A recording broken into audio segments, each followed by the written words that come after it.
Have you ever wondered how to create mood boards like you see on Pinterest and on blogs like mine?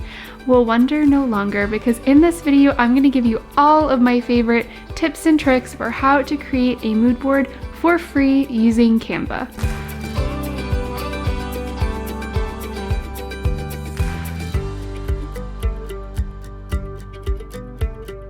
If you're new here, welcome. My name is Nina Hendrick, and I help women create homes that combine comfort and beauty so that you can spend your time focusing on what truly matters, and that's creating meaningful memories with your family and friends.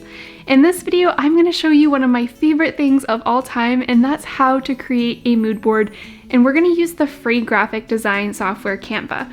Now, this isn't how I learned how to create a mood board. I learned a while ago, and so I use Photoshop. It just happens to be what I'm most comfortable with because I have my workflow down. But if Canva had existed when I started, you can bet that I would have used that because it's so user-friendly, and like I already mentioned, it's free to get started, which makes it super accessible for anybody who might just be interested in trying out graphic design in this form. And I know it sounds intimidating, but I promise you, everybody that I've taught this to so far has been like, wow, that's actually super easy. So I'm really excited to show you all of my tricks and a few tricks that are actually a sneak peek into my home goals course. If you enjoyed this video, I will be so grateful if you give it a thumbs up and also follow along so that you can get more of my content related to decorating, renovating, entertaining, and organizing. And without further ado, let's jump into the tutorial. Before we jump into Canva, we're going to want to do some inspiration mining. For this, of course, we'll visit Pinterest. I always begin by creating a board for my project. I usually do this as a secret board simply because my Pinterest is attached to my business as a marketing tool, but there's no need for you to click that secret button unless you choose to. Here are some examples of what I may want to pin to my board. Any photos that look very close to the final vision for my space, any design elements for the room such as fabric ideas, area rugs, paint colors, and wood finishes, furnishings, any accessories. The important thing to remember here is that Pinterest is what they call themselves a visual search engine. So not only will they give you recommendations based on what you're pinning for other pictures that look similar, and oh look, there's some of my own, but they'll also give you recommendations in the text. So if you use keywords to search Pinterest, it will come up with ideas for you that are similar to your space. Here's an example: white board and batten family room.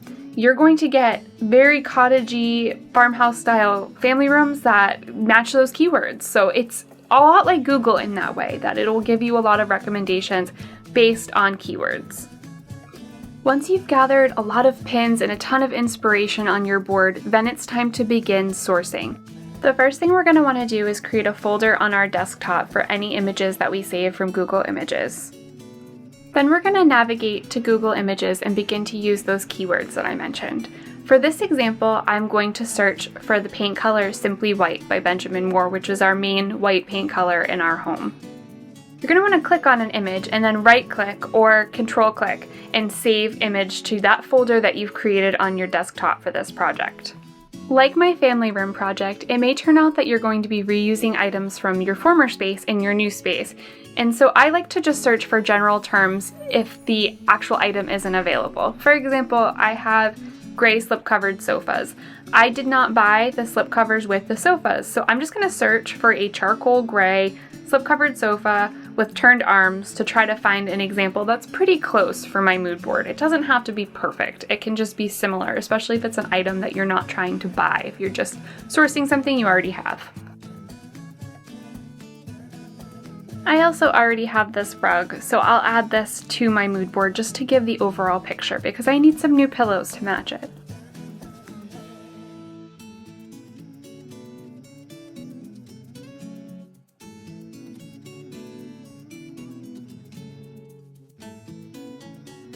Now the process becomes slightly different when you're looking for a new item. For example, I want new book lights for my built-ins. So I'm going to have to find a book light that complements the finishes in my room, and then I'm going to want to save the link. This is really important. When you're sourcing items and it's not something you happen to own, you want to save that link so you can find it later. So I'll go ahead and save the picture, but then I'm going to show you another tool that I use in order to keep myself organized when I'm creating mood boards. So this is a Google spreadsheet. It's actually from one of our projects, and you can see I saved all the links, and then I can click on the link and go ahead and shop when I'm ready to purchase the item. So it keeps track of things really nicely. And then I also save it to my Pinterest board. So you'll have the link in multiple places, but I think that's a good thing so that if you need to shop for the item, you'll be able to find it. This document is also helpful for budget tracking. After you're satisfied that you've gathered all the images you need to create a mood board for your space, you can follow the link below this video to make a copy of the mood board template that I made for you. So go ahead up to File, make a copy, and then you can relabel it something that makes sense for you. And now we're ready to begin. Like I mentioned, Canva has a ton of flexibility and it's extremely user-friendly. I happen to have the paid version for a couple of reasons, and one is because I can quickly create graphics for my business with it, but you still can create a wonderful mood board with the free features, and I'm going to show you how to do that first. Then I'm going to show you some of the features that they do include with the pro version that can make your project kind of next level but are not necessary. So the first thing we'll do is we'll upload a photo from our folder to add to our mood board. So you go over to the sidebar on the left and you click Uploads and then Upload Media. Upload from device, and then navigate to the desktop in that Family Room Project folder. And you can either upload a lot of photos all at once, like your whole entire folder, or you can go one by one. And I like to go one by one just because I think it's less overwhelming. And so the first thing I'm going to show you how to do is add your inspiration photos. Something important to mention, these may be copyrighted. For example, this is Studio McGee's photo. So if I were to use this for public use, if I were to put this on the internet, I would have to credit Studio McGee or just not use the image at all, depending on your comfort level, because they own the copyright to this image. I wouldn't sell this mood board to somebody else or, anything like that. This is purely for personal inspiration. So when you're creating these mood boards, just something to keep in the back of your mind. If you do have a blog or you are doing this, if you decide to do it for clients someday, just try to remember that images are copyrighted when you find them on the internet. So now I've uploaded that photo, and what I like to do with photos for inspiration is I like to use a little picture frame. It looks almost like a Polaroid, which I think is super fun. And so we can resize this by clicking and dragging. Like I said, super simple. And there's also a little caption here that we can edit later on. But to add a picture, an inspiration picture to that little Polaroid frame, all you do is you simply drag it over. And then you can see that it's highlighted the Polaroid frame. And then you drop it, and that's that simple. It's super easy to use this program, like I said. We can zoom in so that we can see this a little bit better. And then we can call this built-ins. Let's go ahead and add our paint color. I want to show you two ways to add a paint color. We can do it the traditional way, which you'll see on a lot of mood boards that you find on Pinterest, which is the same method of uploading that picture that we saved, the Simply White. And then you just add that little paint swatch by dragging it right over.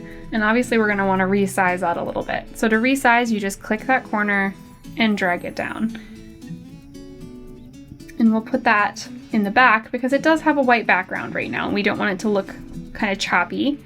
So we'll send it backward. And now that throw pillow's in front of it. Another method, and this is kind of a cool trick, it's actually a little preview for my color story course, is we can find the hex code for the color. A hex code is just a code that organizes colors on the internet, and so you'll see up in the corner here, there is a gray box, and that is the color. So you can either search for a color, or you can search for the hexadecimal code, which is the hashtag 00C44CC, that code right there. Paint colors all have hex codes, and that can be kind of confusing because where would you find such a thing? And I have a cool hack that I've discovered that actually can tell you the hex code of paint colors. So go ahead and go to Google and go to Encycloppedia. It's kind of a strange word, but that is what it's called. And you can click on that, and it brings you to kind of this simple website. But even though it looks simple and it looks kind of like 1998 internet, it is probably my most used website. You can go ahead and type in your paint color into the search bar. Actually, you know what? We've already done Simply White, so let me show you how to do it with the wall color, which for this project is going to be Balboa Mist. Benjamin Moore Balboa Miss, and you can see right there, even on the search result, it has your hex code. And so this is extremely useful for if you're creating any kind of graphic, and you can get all kinds of information about the color if you scroll down, but we really just want the hex code. So we're gonna select that, and then we're gonna copy it, and then we'll bring it back over to our document, and we can go ahead and paste it right into that search box. And now we've got our main wall color on this swatch here. You can go ahead and do the same thing for accent colors. You don't have to be as specific, but you can search around the internet, and for example, you can try to find like a pale French blue, and if you can find the hex code for that color, you simply click on these and you can edit them accordingly. Another really neat tool that I found is the color picker extension for Google Chrome. So if you have Google Chrome, you can download this extension, and I'll link to it below this video, and it adds a little color dropper to the corner of your screen. If you find a color you love, you simply click that, and then you bring the target tool down, and you can take a sample of a color that you like, copy it, and then you come over to your mood board, and you can change any of those accent colors to match your new color, and it's replaced that dark green with this powder blue over here, and it nicely accents the rest of our mood board. And you can do that anywhere on the internet. It's a super handy little tool. Now I've already got kind of a jute rug here, but I kind of want a different pattern, so I'm gonna upload the swatch that I saved, which is the actual woolen jute rug that I have in my family room. Now that the file's uploaded, I'm just gonna drag it over, and it's not gonna replace it, so I'm gonna have to delete the original. But I can come down, and I can resize that, and I can layer it over that floor. And you can see that it has that little white border, which I don't love, so I'm just gonna rotate it so that the white border is out of that part of the picture. And then, let's see where we can do it so that there's no white border. Like that. And then we can bring this forward. So there's a position button right here. Click position, and you can bring that forward. And you can keep bringing it forward until it's in front of that swatch that we were looking at. So that way you can't see that white border, and with the free version we can't get rid of white borders. So now we've layered things in a way that it isn't obvious. But we lost our wood swatch in the process. So let's go ahead and position. You can bring that all the way to the front. And there we go, we're back in order. There's another paint swatch over here just for your purposes. I don't really actually need that one, so I'm gonna leave that alone for now. But I am gonna bring in the rug I already own. So I'm gonna upload that picture. This is the Norland rug. So let's see, do we have a white border on this one? It'll be interesting to find out. And we do. There is a white border. We're gonna have to resize it, which simply, like I said, click and drag. I don't really pay a ton of attention to scale on mood boards like this because it's simply for reference. You're really looking at color and mood and feeling, you know. So we'll position this backward, even though it is the top rug. So it's a little bit of a bummer, but because we're in this free version, they of course don't want to make it easy on us. But you can see, you can get kind of the idea of what these finishes are going to look like together, which is really cool. One thing you can do to minimize the white border is to crop the photo in. And so to do that, there are these 4 white bars around the perimeter of your image, and you simply drag those in as close as you can. Especially if the item isn't perfectly square, it's not going to work, but in this case, it can get you pretty close. We can actually come in even a tiny bit more. And if we rotate it,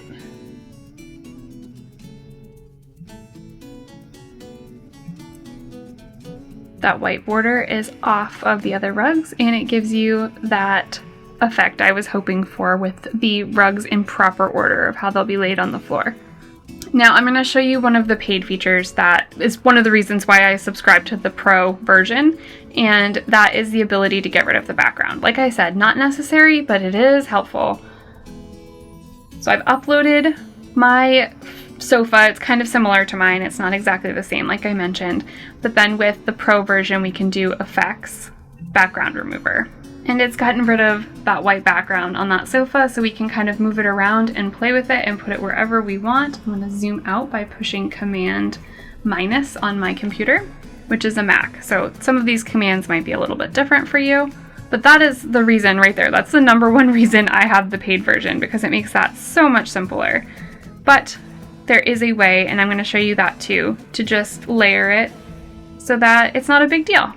If you want to select multiple items, you can click on one item and then push Shift and then select the second, and it'll move them together. I'm going to bring this item to the front, and then we can move that. So even if this had its white background still, it wouldn't make a difference if we moved it into that position. So by using that position button and just kind of shifting things around, you can begin to create that mood board without any of the paid features. I want to rotate this pillow a little bit.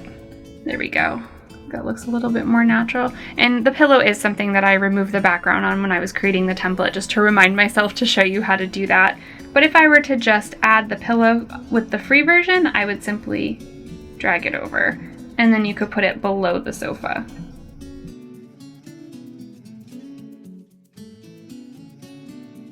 So now I'm going to go ahead and upload that picture light, and I'm going to show you what I would do in this case. Okay, so I've dragged it over.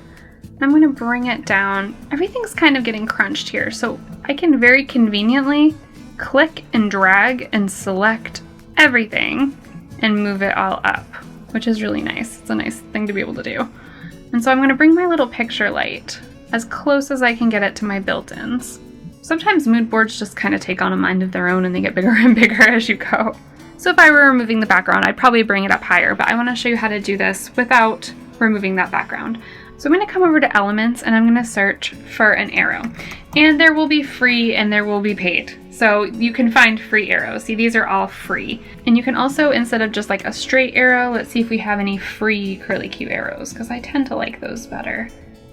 Okay, this one's cute. And we can change the color by having it selected and then coming up to the color box and just clicking the dark color. And I'm going to change the size so that it's smaller.